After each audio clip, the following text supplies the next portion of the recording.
Ons leef in 'n wêreld vol filters. Filters wat die foute gladstryk. Filters wat die beeld mooier maak. Filters wat ons help om die weergawe van onsself te wys wat ons wil hê ander moet sien.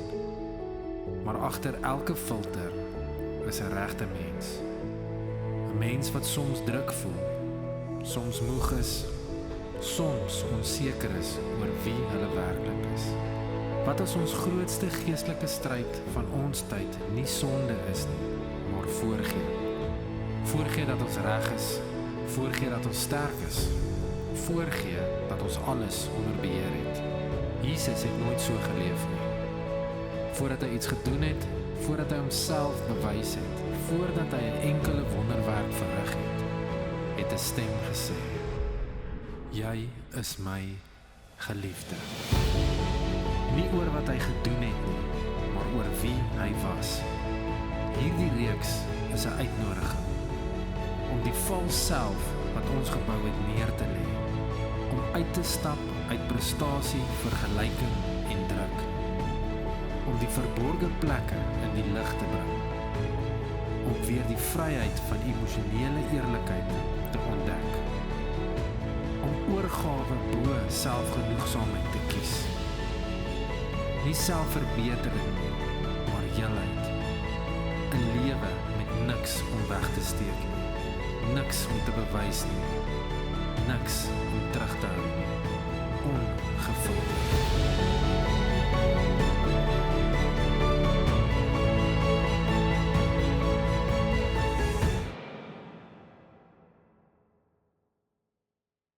Nou ja, ons wil vir jou hartlik welkom sê vanoggend. Dankie dat jy so braaf was om ten spyte van hierdie lekker koue reënerige weer die pad aan te durf en saam met ons vanoggend so by mekaar te kom. Dit is vir ons so lekker. Ons is in week 2 van hierdie reeks filter en so wat jy net saam met my gesien het, is dit nie die waarheid vir die mensdom nie. Ons is ergens gesê om weg te steek, om voor te gee, om dalk van die gedagtes, dalk van die goed wat ons beleef, om hierdie goed vir jouself te hou. En ergens het daar hierdie patroon begin vorm, dat gelowiges dit reg kry, om effektiewelik 2 lewens te leef. Selfs dalk 3 of 4 lewens.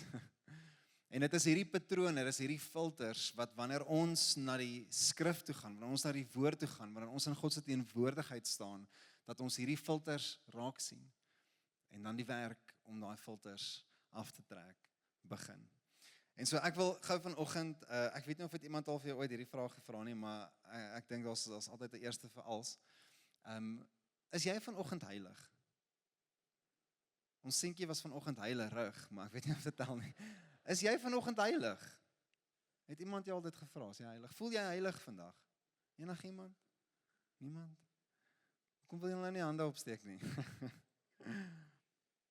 Jy sal saam met my stem, wanneer ons daai woord hoor, en wat ook al jou agtergrond, of konteks, of jou opbrengs is, of jy nou uit die NG Kerk uitkom, of gereformeerde kerk uitkom, Pinkster, of Baptiste Kerk, daai woord heilig, wanneer dit na jou gerig word, ewe skielik, beleef jy baie spanning. Ons is baie gemaklik om te sê, God is heilig, nê? Nee, amen. Ja, nou hoor jy dit sommer, amen. Maar is jy heilig? Dan is dit soepstal. En ek gaan vir jou nou vandag sê wat ek glo. Ek glo dat ons nie regtig verstaan wat daai woord heilig eintlik beteken nie. Want in ons kop, en ek maak nou 'n aanname, maar jy is welkom om vir my te sê as jy dink ek het verkeerd hierdie opgesom. Maar ek dink in ons kop, in die gemeenskaplike gedagte, is dat heiligheid beteken om perfek te wees. Geen fout, maak nie foute nie, slip nie op nie, heilig, jy kry alles reg, 10 uit 10, die heeltyd, elke keer, winter, somer, herfs en lente, 365 dae van die jaar, jy is perfek, dis heilig. Dis nie wat heilig is nie. Kan ek dit net vandag vir ons sê? Ons dink dit beteken dat jou lewe geleef word rondom hierdie rigiede en streng reëls, en niks word toegelaat nie, jy mag net brood en water, that's it. Jy weet, jy mag nie 'n TV in jou huis hê nie, jy leef nie soos die wêreld nie, jy lyk nie soos die wêreld nie, Jy praat nie met die wêreld nie, jy kyk nie vir die wêreld nie, jy kyk nie nuus nie. Jy koop nie by daai winkel nie, wat jy het gehoor, die eienaar van daai plek is 'n ateïs, en koop nie eers by hulle kos nie. En jy lewe volgens hierdie rigiede en streng reëls, dit maak jou heilig. Jy al sulke mense teëgekom? Kan nie daai program op TV kyk nie, kan nie daai klere aantrek nie, dis nie heilig nie. Het jy al ooit gehoor van die term, your Sunday best? Enigiemand? Het jy al gehoor van die term your Sunday best? Dis 'n verwysing, en asseblief moet nou nie aanstoot neem nie, dis 'n verwysing na hoe mense vir kerk aantrek op 'n Sondag. Nee, dank die Here, ons is nie meer daar nie. Kyk, ons trek netjies aan, nee. Maar ek het nie klere wat ek net aantrek vir 'n Sondag en geen ander dag nie. Maar onthou jy 'n tyd waar dit die geval was? Dat daar 'n verwagting was dat jy net by die kerk mag opdaag met jou beste klere. Jou skoonste broek, jou mooiste hemp, daai blousie van jou. Ek weet nie dit noem vrouens se klere nie, maar die boonste en die onderste gedeelte van jou klere bymekaar stelling. Jou blous, jou rok, jou romp, jou blouse. Jy sal saam met my erken die belaglikheid. En ek verstaan, dis hoekom ek sê moenie aanstoot neem nie. As jy voel op 'n Sondag wil jy 'n bietjie netjies aantrek en 'n bietjie meer formeel, dis jou saak met die Here. Maar die belaglikheid dat dit meer tel om op 'n Sondag mooi aan te trek. En in die res van die 6 dae van die week kan jy doen net wat jy wil, leef hoe jy wil, wees wie jy wil, solank jy net op 'n Sondag jou soet aantrek. Hallo? Ek weet nie, jy moet amen eina of 'n stoel skuif of hoes. Jy moet iets vir my nou sê. Maar jy moet saam met my stem dat daai al so 'n kultuur geraak het vir ouens, nie net in die roetine van aantrek vir kerk nie, maar dat dit amper 'n mentaliteit word. Dat my lewe moet net die Sunday best voorgee. En dat daai hemp met die kol, of daai gewete wat belemmer is, of daai goed wat ek al aangevang het, dit moet ek wegsteek, weghou, berg dit in die kas, niemand mag ervan weet nie. Almal het daai kas by die huis wat net ingeneek word, nee. Jy het so 'n kas by die huis. Jy hoop en bid dat as 'n gas by jou kuier, dat hulle nooit daai kas kry nie. En as hulle daai kas oopmaak, sal hulle jou nooit weer in die oë kyk nie. Het julle ook so 'n kas by die huis? Ja, dis al ons kaste. Waar's my vrou? Dis al ons kaste. Maak daai ding oop en dan val al so hele huis op jou.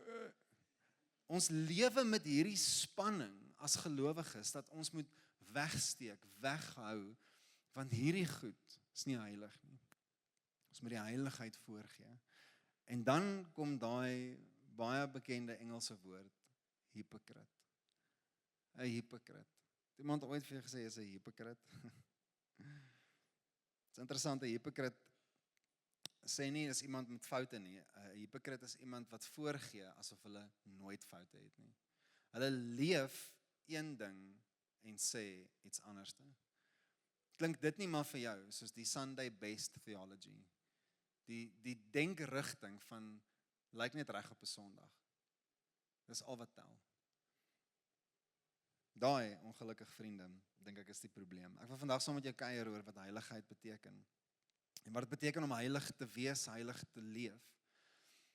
So, wil jy nie saam met my, jy kan sommer jou woord net bymekaar trek, daarso as jy jou Bybel het, ons gaan vandag lekker in die woord kuier, maar ek wil gou 2 woorde spesifiek vir jou uitlig en noem. En dit is dat die Hebreëse woord spesifiek binne in die Ou Testament, die meerderheid van die Ou Testament is geskryf binne in die taal van Hebreëus. En die woord wat gebruik word vir die woord heilig, holy, is die woord kadosh. Kadosh. Dit klink amper asof jy met jou Ranger iets gestamp het. Kadosh. Met jou plastic bumpers nie eksport. Dis die laaste Ranger grappie vir die dag. Daai woord kadosh wat gebruik was eerstens gebruik spesifiek wanneer daar na God verwys was. Wanneer daar na die Ou Testament Yahweh verwys was. Daai woord het beteken dis afgesonder, dit is spesiaal, dis God, dit is apart. Dis nie soos die res nie. God is heilig. Dis kadosh. Maar in die Nuwe Testament, die woord wat gebruik word vir heilig, spesifiek binne in die Griekse verwysing, waarvan die meerderheid van die Nuwe Testament binne geskryf is die woordjie hagios.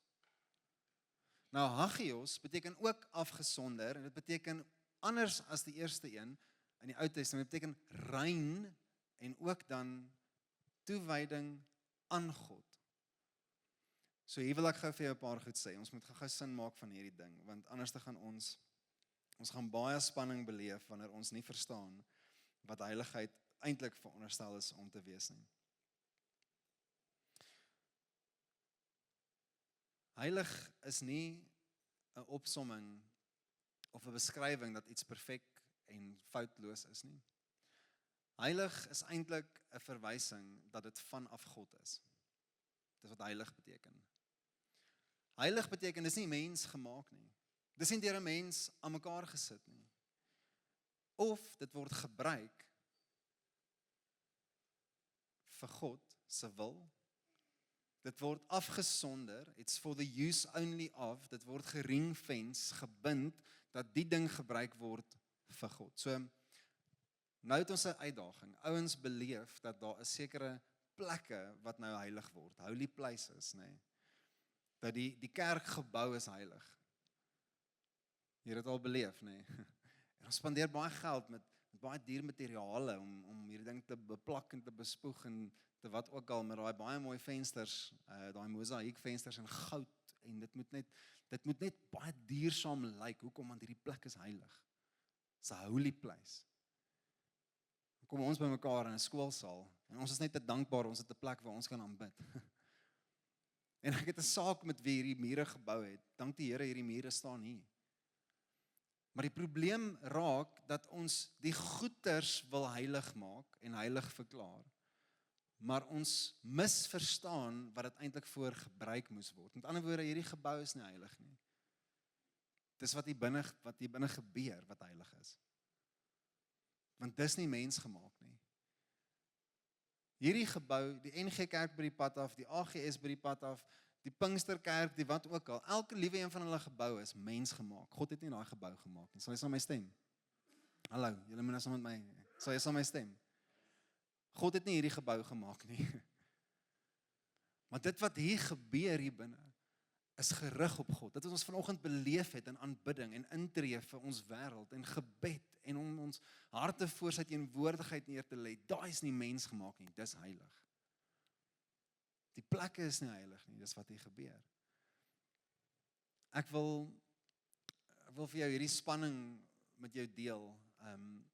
Wanneer ons op daai punt kom, waar daar sekere plekke is wat heilig is, en ander plekke wat nie heilig is nie, en sekere goed wat heilig is, en ander goed wat nie heilig is nie, dan gaan ons spanning beleef, wanneer jy op 'n Sondag hier sit, en jy is al te bly, en op 'n Maandag stap jy by 'n kantoor, en jy voel is 'n goddelose plek.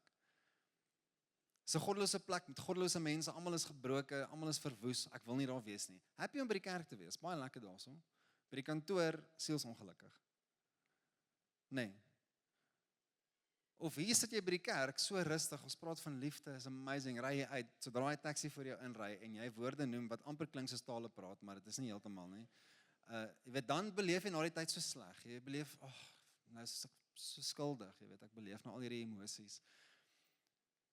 Want ek sou nie so by die kerk praat nie, maar nou wraggies praat ek so met hierdie taxi. En ons begin ons wêreld in 'n dualistiese manier aanpak. En daai spanning, beleef jy dit? Hallo, is ek die enigste een? Dalk is dit omdat ek vir die kerk werk. Dat ek soveel spanning beleef, as ek myself verloor voor daai taxi. Julle beleef nie dit nie, okay. Toe maar, ek sal maar na hierdie preek luister na die tyd, dit was dan vir my, dit was dan nie vir jou gewees nie. Maar hierdie is die probleem, wanneer ons in 'n dualistiese wêreld wil leef, daar is nie 'n oplossing tot hierdie ding nie. Dink gou saam met my, jy kan nie die wêreld so vermy, en in jouself gaan toesluit ergens in 'n glaskas, en net die Here beleef 24/7. Jy kan nie dit doen nie, hoekom nie? Want dan het jy jou roeping prys gegee. Die feit dat hy jou geroep het vir 'n gebroke wêreld. Hy soek jou in daai gebroke wêreld. Hallo? Jy kan ook nie sê ek gaan net in die wêreld wees en ek het 'n saak met die Here nie, want dan mis jy intimiteit en verhouding met hom. So nou sit ons met albei kante. Wat doen ons nou? Gaan ons 'n kompromie aangaan en sê, ag, ons gaan net nooit heilig wees nie, en ons verlaag die standaard van wat dit beteken om heilig te wees? Gaan ons dit doen? Of gaan ons aan die ander kant sê, jy weet, ek gaan so heilig probeer leef, ek wil net nie fout trap nie, dat ek weer eens myself in 'n muur vashardloop met 'n klomp reëls, moets en moenies, en klomp gevoelings van skuld, gaan ons dit doen. Kom ek spring saam met ons in, kom ons verlig bietjie net van die spanning. So heiligheid, niks te doen met jou gedrag nie, kan ek dit vandag vir ons sê? Kom ons haal die spanning uit hierdie gesprek uit. Heiligheid, to be holy, het niks te doen met jou gedrag nie. Dit het iets te doen met jou identiteit. As jy dit sou kon regkry, om in jou eie vermoë en gedrag, heilig te kon leef en wees, hoekom het jy Jesus nodig? Hoekom is die Seun van God in mensvorm afkom, tussen ons kom leef en woon, op 'n kruis opgetrek word, daar gesterf het, deur al daai goed moes gaan, om iets vir jou te doen wat jy self kon doen. Dit voel bietjie onnodig, dink jy nie? So die eintlike konklusie is dat dit is nie moontlik om heiligheid te bekom met gedrag nie, want jy gaan 'n fout maak elke keer, of ten minste een keer. En daai een keer is genoeg om dit te void. Te sê, jy kan nie heilig wees nie, want jy het al 'n fout gemaak. Jy saam met my, jy volg die denkrigting hierso. So heiligheid het niks te doen met jou gedrag nie, dit het te doen met jou identiteit. En van waar af kry ons hierdie? Ek wil vandag saam met jou kuier, dat jy hierdie gaan sien. Vat jou Bybel wat jy nader het, hoor wat sê Johannes 15 vers 4 tot 5. Het sê heiligheid begin by verbondenheid. Heiligheid gaan nie oor jou gedrag nie, dit gaan oor aan wie jy verbond is.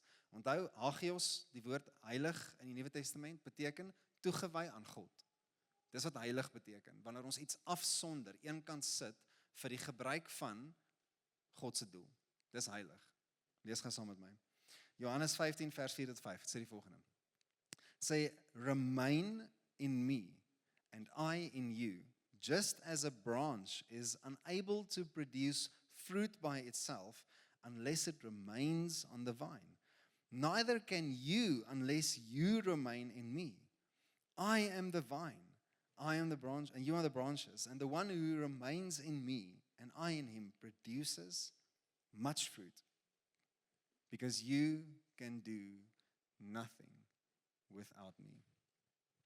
Okay, kom ons sê gou so, let op wat Jesus sê. Hy sê nie, probeer harder nie. Hy sê nie in hierdie gesprek, okay, luister, ek het 'n verwagting op jou lewe, dat jy gaan produseer en goed tot voort gaan bring, dat jy sekere goed gaan doen. Ek het 'n verwagting as God oor jou lewe, jy sê jy wil my volg, ek het 'n verwagting. So probeer harder, doen meer, wees beter, kom weg van daai snert af. Is dit wat die woord sê? Ek weet nie wat se vertaling jy lees nie, maar laat ek jou help. Dis nie wat die woord sê nie. Die woord sê, kom bly in intimiteit naby my, want dis waar jy gaan ontdek wie jy reeds is. Nie wie jy moet probeer word om te wees nie. Wees om te word nie. Wees by my. Dis die prioriteit. Daar's niks belangriker as om saam met hom intimiteit, jou identiteit te vorm. Daar's niks belangriker nie. Dis waaroor dit gaan. Hy sê kom bly in my. En dan gebeur daar iets mooi. Dis wanneer die vrug kom. Dit klink eintlik so voor die hand liggend, nee, maar die van julle wat ergens 'n vrugtebome al by die huis het, as jy 'n suurlemoen of 'n avouboom het, laat weet ons wil graag by kom kuier. Ons wil baie naby maatjies met jou wees, niks spot. Jy kan 'n tak afsny van daai boom, daai tak is van daai boom. Daai tak en daai boom was een. Jy kan die tak afhaal en jy kan die tak eenkant gaan sit. Wat gaan gebeur met daai tak? Hy gaan uitdroog. Will shrivel up and die. En dis wat Christus sê. Hy sê, ou opprobeer gaan na die vrug toe, asof dit die punt is. Hy sê, kyk, waar's die tak? Die tak is nie in die boom nie. Dis waar die ding gaan. Hy sê, is jy in my? Is ek in jou? Dit is belangriker. Dit is heilig. Dis afgesonder van hom. My lewe is eenkant gesit, dat ek en die Vader 'n intimiteitsverhouding sal hê. Dis die verskil tussen 'n verhouding met God en godsdiens. Nie dat daar iets fout is as ons praat van, jy weet, godsdiens in die sin van jy weet, ons aanbid God en ons is deel van sy plan en manier van kerk nie, maar dat ons so in die wettiese, reël gefokus, rigiede, gestruktureerde, daai is wat dit beteken om die Here te ken. Nee. Dis nie. Religion is not a relationship. Nou, ek wil gou vinnig vir jou wys hoe in 'n ander vertaling, soos nou in die CSB, die Christian Standard Bible, maar die ESV, die English Standard Version, sê nie die woordjie remain in me nie, dit sê abide in me and I in you. Nou, ek wil hierdie gou vir jou verduidelik, die woord abide, ek dink nie jy het al ooit daai woord gebruik in jou normale gesprekke nie, nee. Het jy al ooit gesê abide? Nee, so ons praat nie so nie, okay. Ek praat ook nie so nie. Maar daai woordjie abide kom van die woordjie af abode. En jy het al daai woord gehoor, nee. Welcome to my humble abode. Wat is dit? Het jy dit al gesê? Jy het nog nie gesê nie. Okay, jy het dit al gehoor ergens ten minste, nee. My humble abode. Mikasa is sukasa, nee? Daai woordjie abode beteken dis die plek van woning. Huis, kom maak jou woning. Maar nou hier's die ding, jy kan deur al die moeite gaan om 'n huis vir jouself te maak. Jy gaan koop die plek of jy teken die kontrak, die huur is daar elke maand, dis jou plek, verband, levies is betaal, die adres is daar, water en ligte is op jou naam. Daai adres, daai is jou plek, is jou huis. Maar in 365 dae van die jaar kan jy 2 aande daar slaap. Die res net kan jy op ander plekke gaan slaap. Airbnbs, familie, vriende, kan dalk 'n ander plekjie gaan hier op die side. Die feit dat jy die plek het, beteken nie jy maak dit 'n woning nie. There's a difference between a house and a home. Hallo, julle het dit al gehoor, nee? Nou ons is van daai mense, as ons 'n plek bewoon, nee, ons maak ons inwoning in daai plek. Jy gaan sien ons leef in daai huis. Jy gaan nie verbaas wees as jy daar instap. Jy gaan nie verward wees nie. Jy gaan sien ons leef in hierdie plek. Ons doen wasgoed hier, ons eet hier, ons slaap hier, ons maak vuil hier, ons maak skoon hier. Ons hond is daar, ons kinders is daar, die bediende is daar, ons vriende is daar, ons braai daar, ons maak sushi daar. Ons rus daar, ons beklei daar, nie met mekaar nie, met ander mense. Ons het nie net 'n woning nie, ons maak aktief 'n woning in daai plek. Hoor jy die verskil? Dis die woord wat Jesus daar gebruik. Hy sê, abide in me. Nie net, I have an abode for you nie. Hy sê, kom bewerk die inwoning, dat jy hier in my gaan jou huis maak, en ek in jou 'n huis maak, 'n woning maak.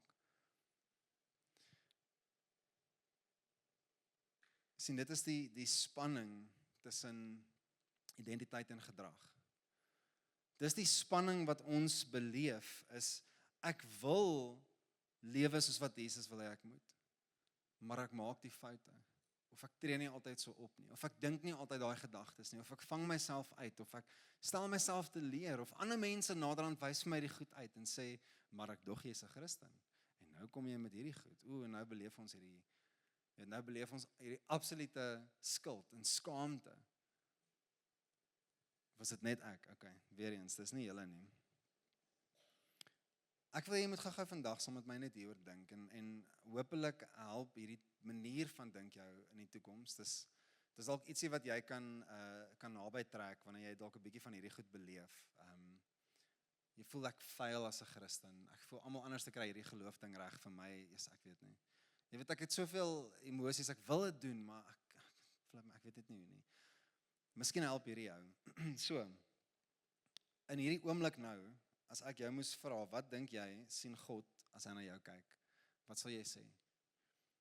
Wat dink jy, sien God as hy na jou kyk? Daar's een antwoord. Hy sien sy seun. En sy seun is heilig. En sy seun is rein, en sy seun is geregverdig, en sy seun het nie fout nie. Die Bybel bevestig dit, nee, dit sê, ons is nuut gemaak, ons is gereinig en geregtig, ons is afgesonder vir God. God kyk na jou deur die lens van sy seun. Met ander woorde, hier is hoe hierdie jou gaan help. God het nie die vermoë om enige van jou verlede, of hede, of toekomstige sonde te sien nie. Dis wat die woord sê. Hoe sê ons dit? Okay. God het vir eens en vir altyd sy seun gestuur om jou te wat? Te regverdig en jou identiteit, jou posisie is verander. Nou as dit beteken dat ons dan daarna weer sonde doen, dat Jesus weer moet kom om vir ons dood te gaan en weer moet dood, ons gaan amper 'n weeklikse ding daarvan moet maak, nee. Dis die Sondagmiddag, kom ons kruisig Jesus 4 uur elke week, want julle het almal nou weer gaan staan en droog maak. Flip. Kan ons nie 1 week gaan? Natuurlik werk dit nie so nie. God die Vader sien nie dit wat jy voel in jou binneste, ek nie reg kry nie. Hy sien jou die heeltyd in lig van sy seun, wanneer jy wat in sy seun is. Dis soos om my seun, Luka, agter my te sit, en te sê, wanneer ook al jy met hom praat, dan praat jy met my. Dit wie ek is hy. Dit wat ek het, is hy. Is syne. Jy wil iets by hom hoor, jy vra my. Nie een keer is daar 'n oomblik waar ek uittreë en sê, ek nou moet julle twee met mekaar hierdie uitsort, ek is nie meer deel van hierdie gesprek nie. God het nie die vermoë om dit raak te sien wanneer jy sê, in my gedrag voel ek mis dit baie keer. In identiteit het hy al lankal sy man oor opgemaak. In identiteit, die uitspraak, jy is in sy seun, jy is gereinig, jy is geregverdig, jy is heilig. Voel jy heilig? Dis nie die vraag nie. Jy is heilig, want jy is in hom. Jy is afgesonder vir hom. Jy is vanaf hom. Jy is nie deur die hande van 'n mens gemaak nie. Jy is 'n nuwe skepsel. Hoor wat sê 1 Petrus 1 vers 15 tot 16. Dit sê, but as the one who called you is holy, you are also to be holy in all your conduct, for it is written, be holy, for I am holy. Hier's 'n paar stappe.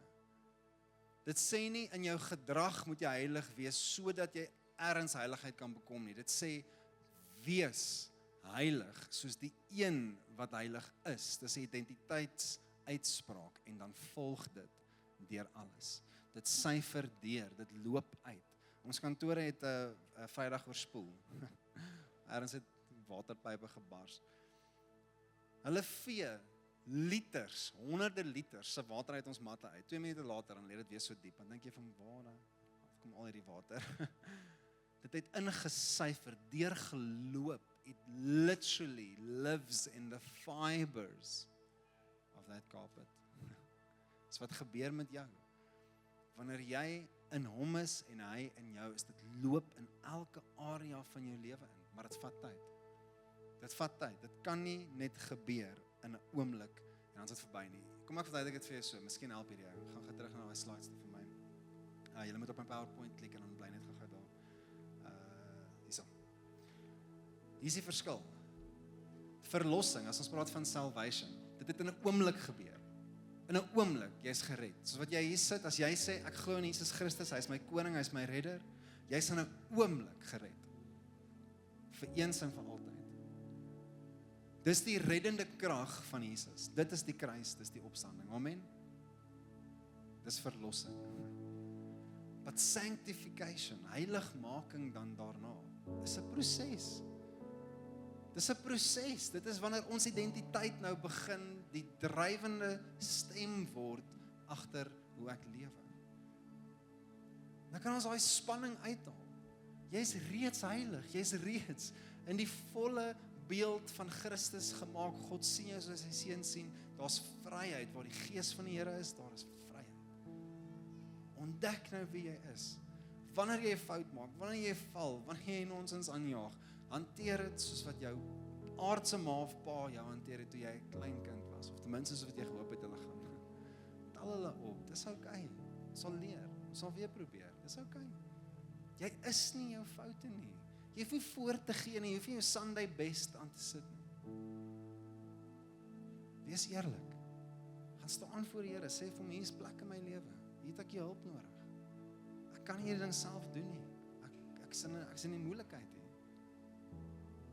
Ek kan nie self hier uitkom nie.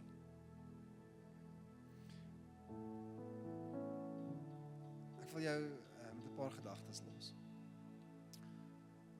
Jy sien, verlossing verander jou identiteit, jou posisie, jou gees onmiddellik. Heiligmaking is wanneer daardie verandering progressief in jou lewe begin sigbaar word. Nou wat doen ons met sonde? Wat sê ons oor hierdie? Sonde steel net een ding. Dit steel jou vrymoedigheid. That's it. Dit sal nooit aan jou identiteit verander nie. Jou identiteit is vas in Jesus. Vas. So wanneer jy beleef jy val, jy misluk, jy maak foute, jy maak droog, jy kry dit nie reg nie. Al wat dan gebeur is, dit kom steel net by jou vrymoedigheid om na die troon toe te gaan en te sê, Here, ek sukkel. Vat daai angel daar uit. Vat die krag daar uit en sê, of dit nou fout is of nie, of dit nou habitual sonde is of nie, of dit nou ernstige goed is of nie, hierdie is die goed wat ek na die Vader toe vat. Wanneer ek droog maak, is dit nie steek dit weg nie. Dit gaan onmiddellik na my Vader toe. Sê, Here, ek het U nodig hier. Dis die punt waar jy genade ontmoet. Dis die punt waar jy God se liefde ontmoet. God is 'n God van tweede kansse. Hy wys dit vir ons, oor en oor. Hy's 'n God van tweede kansse. Kom beleef jy die spanning, dat hy iets soek om jy met te straf. As hy wou straf, kon hy dit doen jare terug al. Hy weet alles van jou, ken jou deur en deur, maar hy sien ook sy seën in jou, en hy weet hy kan jou na daai plek toe roep. Ek wil net 'n laaste gedagte by julle los vandag, en dit is dat, gaan vir my net na die storm slide toe. Wanneer ons praat oor heiligheid, praat ons ook van heelheid. Ons praat van die kondisie van my binneste. Dat alles wat ek het, alles wat ek is afgesonder vir God. In ander woorde, my huwelik is heilig, dit is nie 'n mensgemaakte ding nie. Jou ouerskap is heilig, dit is nie 'n mensgemaakte ding nie. Jou roeping is nie 'n mensgemaakte ding nie. Dit is afgesonder vir God. Maar die lewe het die vermoë om ons baie keer net die wind uit ons seile uit te slaan. En jy gaan deur moeilike seisoene waar die lewe jou panel bied, nee. Op dit finansies is, of dit is binne in tragedie of verlies, of depressie of angs of vrees, of het jou werk verloor, of wat ook al dit is as goed aan jou binneste begin vat, en jou begin ruk, en jou knak en jou duike insit, dan is dit baie moeilik om op te staan en te sê, Here, ek wil goed afsonder vir U, want ek voel ek het seer plekke, ek voel daar's areas in my lewe wat lek, en ons bied 'n kursus aan. Hierdie preek was nie bemarkings inhoud vir 'n kursus nie, ek noem dit net vandag vir jou. Ons begin vandag met die bemarking vir hierdie kursus, ons wil jou inlig oor dit.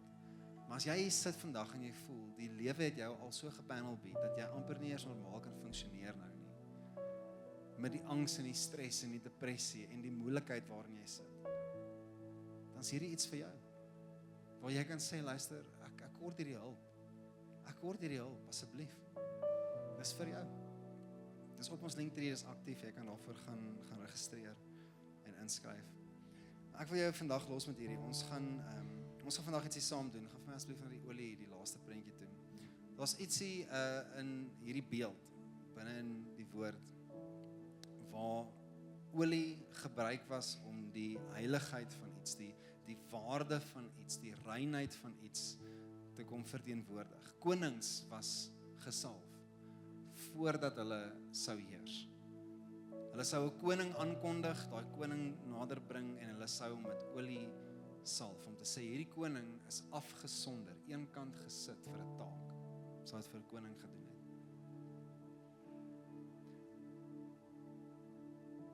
Dis interessant, nee, wanneer ons verstaan dat die goed wat ons rentmeesters van is eintlik afgesonder, is heilig, dis vir God.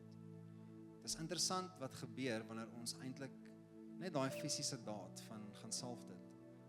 Gaan salf jou man en vrou vanoggend. Hierdie ding is nie mensgemaak, hy is afgesonder vir die Here. Hierdie ding is heilig. Salf jou kinders. Gaan salf jou besigheid, jou huis, daar waar jy woon. Dis niks fout daarmee nie, gaan salf. Gaan sit daai merk daar van hierdie is afgesonder vir God. Dis nie net mens gemaak nie. Alles van wie hy is alles van wie ek is. Ek hoef nie voor te gee nie, hoef nie weg te steek nie. So ek wil jou vanoggend nooi om dalk net hierdie aksie te kom doen. Hier's 'n stasie hiervoor en hiervoor met 'n bietjie olie in. En jy net jou vinger daan kom druk. Net in jou hande smeer. Sê ek salf myself hier. Ek is afgesonder. I am holy. Nie omdat ek heilige goeders doen nie. Omdat God my afgesonder het. Hy het my heilig verklaar. En my lewe van hier af vorentoe is 'n ontdekkingsreis van wie ek in Christus is. Amen. Ek wil jou vra, staan saam met my, ons gaan dan in 'n tyd van aanbidding ingaan. Julle is so welkom. Die aanbiddingsspan gaan ons lei in 'n tyd van aanbidding. En jy is welkom om te kom hiervoor. Jou vinger daar in die olie te sit. Smeer hom in jou hand. Soos wat ons in die tyd van aanbidding ingaan. Kom ons doen dit.